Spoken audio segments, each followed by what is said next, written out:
Farm. Family. Community. This is Midwest Farm Weekly. Good morning, I'm Elaine Wells, and thanks for spending part of your weekend with us. On today's show, we have an update on field conditions in our area. Are farmers choosing to plant late, switch out crops? We're going to get an update on their plans. Our June Dairy Month celebrations continue with options for breakfast in several local communities.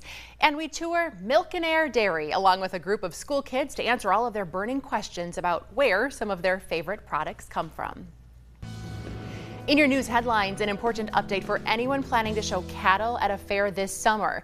If that dairy cow is lactating, the state is now requiring that she be tested for avian influenza prior to any movement.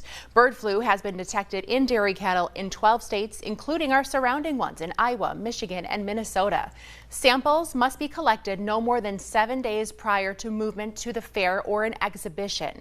The state of Wisconsin gave an update on these new rules and how they hope to connect farmers and kids with the resources needed ahead of their local fair.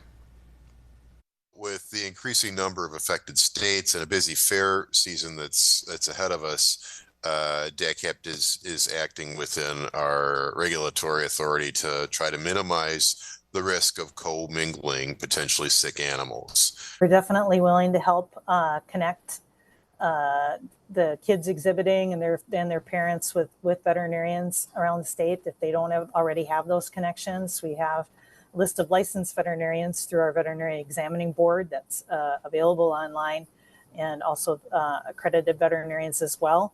Most of the fairs have a veterinarian prior to the start of the fair that they're typically working with, so we're hoping to use those connections as well. Testing is available to producers at no cost through USDA. People may also apply for reimbursement of shipping and veterinary fees associated with collecting those samples. Testing turnaround is expected to be roughly 24 to 48 hours. This weekend on Father's Day, Dad can enjoy a breakfast on the farm in Kewaunee County.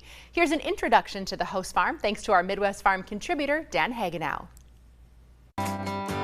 Welcome to Heim's Hillcrest Dairy and Heim Brothers Custom, located in Algoma, Wisconsin. Our family is excited to host Breakfast on the Farm 2024. Here at Heim's Hillcrest Dairy, we are milking 825 cows. We put up a brand new barn in September to house our dry cows, fresh cows, and put in some warming rooms for our calves. We're a four-generation family, which started with my grandfather. About half of the employees here are family, and we do have a great employee workforce. We're a very family-led group, but we involve our employees a lot. Very valuable to us, because if we don't have any of our employees, I mean, we have nothing. So everything is with our employees. With Breakfast on the Farm, as a group, we all decided, yes, let's do it. Let's get everybody in. Let's show what we have on our farm. We just feel like for a community, it would be a great opportunity for everybody to come in and look. We hosted back in 2010, and we felt that we owed it to not only our customers but the general public just to come out and see what we're doing here. Obviously the custom side has developed since then, and this will give them an opportunity to enjoy a day on Father's Day and see what we all do and see what we got going on here. At Breakfast on the Farm, you can eat a delicious breakfast full of dairy products. You can even attend a church service in the morning. There's lots of games and activities for kids. There's lots of learning activities. Ice cream, of course, in the red barn. You can expect the equipment all lined up so you can see our operation and how we are and set up and ready to go. Well, speaking of June Dairy Month, the 40th annual Shawano County Brunch on the Farm is coming up June 23rd. It will be the third time Shawland Farms has welcomed the community, but each time they have something new to show off. For 2024, it's robots. Well, my grandpa Henry bought this particular piece of land in 1957 with the understanding that my dad wanted to farm out of high school. So that's how long we've been here as a family. And it's been expanded and upgraded over the years. to, in 2019, we built the robot barn and moved into here. Jim farms alongside his brother and nephew, producing milk for Land O'Lakes. We have 150 milking cows and about that many young stock. Hosting breakfast for the third time gives them the chance to show robotic milking in action. They say the herd has transitioned to the new workflow. Once they get used to going in and you kind of get used to letting the cows do their own thing, it makes a big difference. Cows are much more relaxed. New technology is always a highlight at Breakfast on the Farm, one of the reasons the Ainsworth family was asked to host. With the new barn, they like to come around and show off different things every year. A chance for consumers to learn about the food supply chain. It's nice for them to see what the cows experience in a day, you know, as far as comfort and all that. And it's good to have a little knowledge as to where things come, what it takes to produce food and so forth. Get June 23rd on your calendar as Shawano County marks June Dairy Month at Shawland Farm. Start the day with their Dairy Dash Stroll 5K run walk through the farm. There's also going to be a full polka mass, of course, in Shawano County, 7:30 a.m. Brunch includes hash browns, ice cream sundaes, scrambled eggs, sausage, cinnamon bread, cheese curds, and so much more.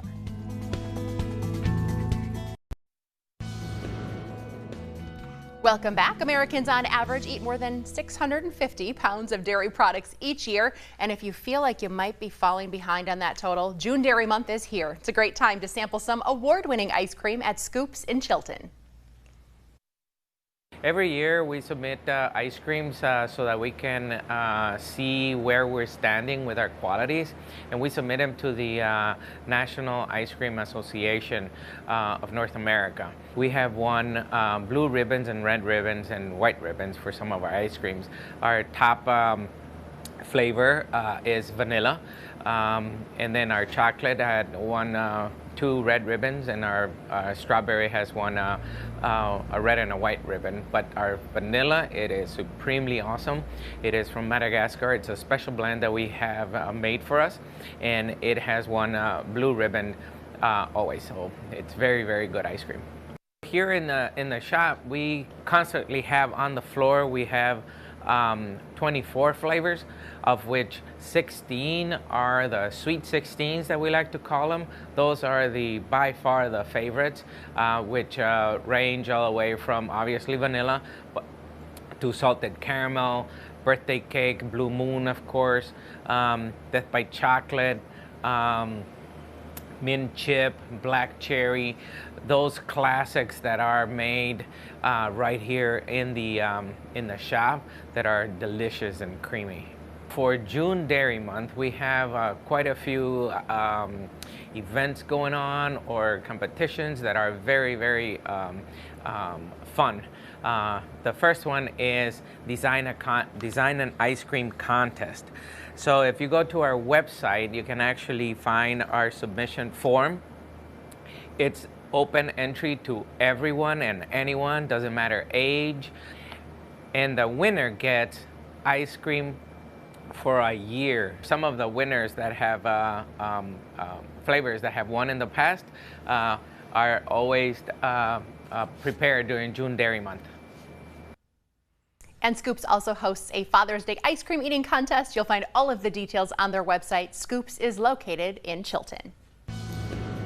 The most recent crop report in Wisconsin showed corn and soybeans closing in on 90% planted, but those numbers not the full picture. Our Life on the Farm contributor Jeremy Hansen is here from Fox Valley Technical College. Good morning, Jeremy. Yes, good morning, Milleen. Well, when we see those statewide crop reports, that can be a little deceptive, right? Because there are farmers out there who are simply choosing not to plant. Correct. You know, we have a lot of decisions to make, difficult decisions, whether we should continue planting at this point or not. There's a lot of acres that are not planted or in the process of being planted right now. So help our viewers understand, me being one of them, when it comes to crop insurance, there's a number of important deadlines and dates for our producers who do carry that insurance. Right. You know, the first, crop insurance date for corn is June 5th. Okay. Soybeans is June 10th. And that means that we can take a claim potentially, or we can continue to try to plant. Okay. There's a penalty each day after June 5th or June 10th per day, but we still can have some insurance on those crops. And for farmers who do choose to take that claim, that doesn't mean that field is going to sit bare, right? They do have some options to plant. Right, so we can still plant our crops, whether they're insured or not, that's another question. But there's a drop dead date, end of June, and then we really can't plant till the first week of July. And that's not an insurable crop, it should be taken for forage. I know a lot of producers were kind of looking at that harvest window, knowing that they needed a certain number of days to have a mature crop, but they're also balancing with a need for feed, right? Right, and that's another important decision. If you have cows and you have no corn planted, you're probably going to plant corn for corn silage to feed your cows over the winter. What has your experience shown you as far as yield loss when it comes to a season like this? If we can get our corn in the ground, we get a lot of nice hot days, do we play catch up? Well, we look at last year and we didn't have the rain and we had, the corn didn't germinate right away and we had some wonderful yields. So what are we going to do? But no, there is a yield loss potential every day after like May 10th as far as corn, and every day, into June for soybeans as well. What is your best advice to the producers that you're working with right now? Well, again, look at our feed situation and talk to our banker because, balance sheet information, inventory and balance sheets is important. That's an asset. But if we need the feed, we got to plant something to feed our cows. Other things like soybeans, if you're going to plant soybeans, there's some pretty good numbers as far as claims. And I question if we're going to actually make more money, more profit by planting those soybeans at this point. So that's a really individual discussion with everyone I talk to. What were you hearing when it comes to first crop hay? I know there was some very, very tall stands out there waiting to be cut. And we're still working on first cutting hay when we should, by the calendar date, be harvesting second cutting next week. So yeah, we're still working on that. Okay, well, no doubt you're not alone out there if you're still making hay when the sun is shining. We're happy to have a little bit of dry weather. Ryan's going to have a full forecast for you coming up a little later on Midwest Farm Weekly. Jeremy, we appreciate your advice as always. If you're looking for details about spraying, that was in last week's Life on the Farm. You can go check that out on our website. Thanks for being here. Yes, thank you. Welcome back. June Dairy Month started in 1937 as National Milk Month with the theme Keep Youthful, Drink Milk. Today we still celebrate the nutrient-rich dairy products produced by Wisconsin farmers like the Lightfoos family in Two Rivers. I grew up on a dairy farm and it's in my blood, it's in our blood. This is what we love to do. There was no doubt in either of our minds that we were going to farm, and here we are 14 years later. 95% of the farms in the United States and Wisconsin are family owned. We're 100% family owned. Me and Vanna are the ownership, and we even have my sister involved with raising my heifers. At Milk and Air Dairy, dozens of students from Michigan are experiencing a day on the farm. It's super important that we get kids familiar with the story behind the products that they are consuming. And it's super important for the adults as well that come on the tours at our farm so that they see how much work we put into the products that leave our farm. Milk destined to become cheese made by Belgioioso.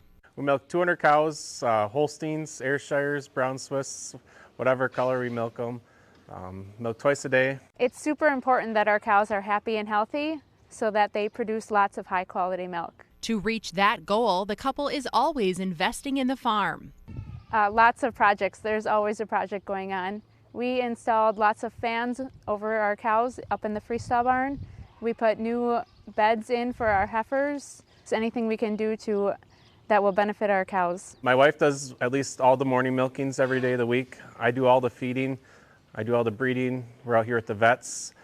It's us and 2 full-time employees. So we're out here with the cows all the time, doing everything with them. And they find time for the community. Mark is the fire chief for the town of Two Rivers. Vanna helps with 4-H and provides cabs for FFA members to exhibit at county and state fairs. We try to go to a couple shows a year. It's really fun getting the kids involved in that as well and seeing them out in the ring. We have a few shows planned for this summer and really looking forward to it. Shows give them yet another way to tell the story of agriculture. My favorite question always is when they see the brown Swiss is that where the brown milk comes from or the chocolate milk? And I said, nope, it's all milk is white. Laying a foundation with hopes that the next generation of caretakers is already in training. Me and my wife were both raised up on a farm. We both had good lives growing up. It was kind of our goal that we wanted to raise our family on a farm as well. It's really awesome watching the kids grow up on the farm and their involvement here. Mark and Vanna Lightfoos were nominated in the Wisconsin Outstanding Young Farmer Awards program in 2023.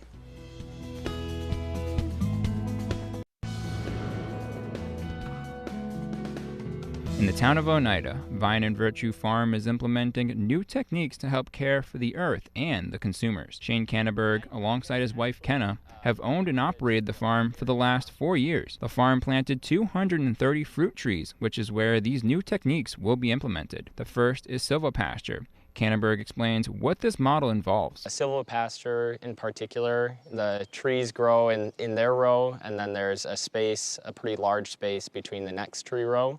And the animals go in between there and eat any of the fruit that may have dropped. And then the trees also serve to protect the animals from harsh winds and sun. This approach helps integrate trees with crops and crops with animals that roam the property. When the animals go and eat the fruit that dropped off the branches, this eliminates the need to do any pest management. The second technique is alley cropping. Canneberg elaborates on how this is used at the farm as well. Alley cropping, the crops are grown in the tree rows and they're protected from wind and very harsh sun. They still get a good amount of light, but that helps conserve water and make for healthier crops in the long run. By using this technique, Vine and Virtue Farm is able to use their land more efficiently and allow for higher crop yields at season's end. These two techniques work hand in hand with each other. They help to allow the farmers to focus more on harvesting and less on pest management, and limits the amount of inputs needed into the landscape. Canneberg says the benefits contribute to the success of the farm. Overall benefit is really improving the land. So our main goal is to improve the soil, which leads to better plant biology, better animal health, and ultimately better human health, because healthy plants and animals equal healthy humans. And that's David speaking. I'm Ryan Kudish, Local 5 News. Get a kick out of those chickens. I know, they were so fun to just try to film. Obviously, it's tough when they're running around and everything, but hopefully they have some pretty nice weather for their Thursdays on the farm every Thursday starting early June. So we can actually go visit them? Yeah, absolutely. See the chickens in person? You can. All right. The chickens and ducks as well. Let's go take a look at the weather, see if we can go get some good conditions. We've actually started off active for the weather in some spots across the plains and also the Midwest as well. Here in Green Bay, we're pretty well below average in terms of rainfall. Out in Madison and Marquette, you got about 2 inches of rain or 1.5 inches of rain. So let's see if we can get back to more average precipitation. Let's switch over to the temperatures. We're going to get pretty warm over the next few days or so. Here's Father's Day on Sunday. Temperatures, Green Bay 84, 90 in Minneapolis, 84 out in Pierre and Bismarck. The 90s are off to our south.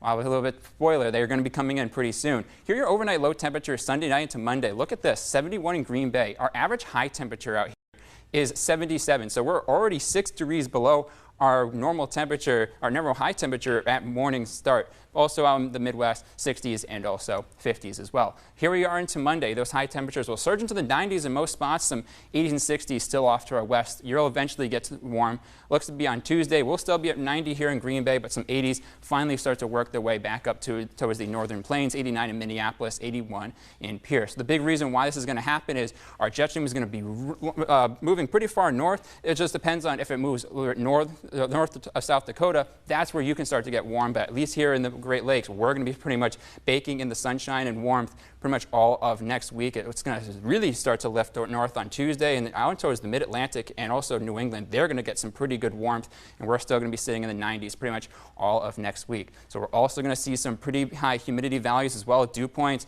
on Sunday into Monday surging to the 70s in most spots. Some drier weather out towards the South Dakota and North Dakota, at least for Monday, and then it looks like Tuesday, that's when that ridge really builds north, and we can start to get some pretty muggy weather towards the Central Plains and also into western Great Lakes as well. And this really muggy pattern will continue pretty much all of next week, Tuesday, Wednesday, Thursday. Those dew points really surging in that really tropical level over 70 degrees. And when you get some high dew points and also warmth, you get some rain chances. Looks like Sunday, we'll see some rain. Monday, we'll see another batch of rain start to move on through. Tuesday, another yet another chance of rain. And then it looks like Wednesday will dry out here in western Great Lakes before another rain chance works its way in on Thursday as well. So looking how much rain we're going to see, totaling it all out, most of us could see about an inch, maybe an inch and a half, and other higher spots might get 2 to 2.5 inches of rain. So plenty of warmth and also moisture is on the way. No doubt some long days ahead as farmers try to wrap things up before that next round of rain comes in. Ryan, we appreciate you being here, and thank you for joining us on Midwest Farm Weekly.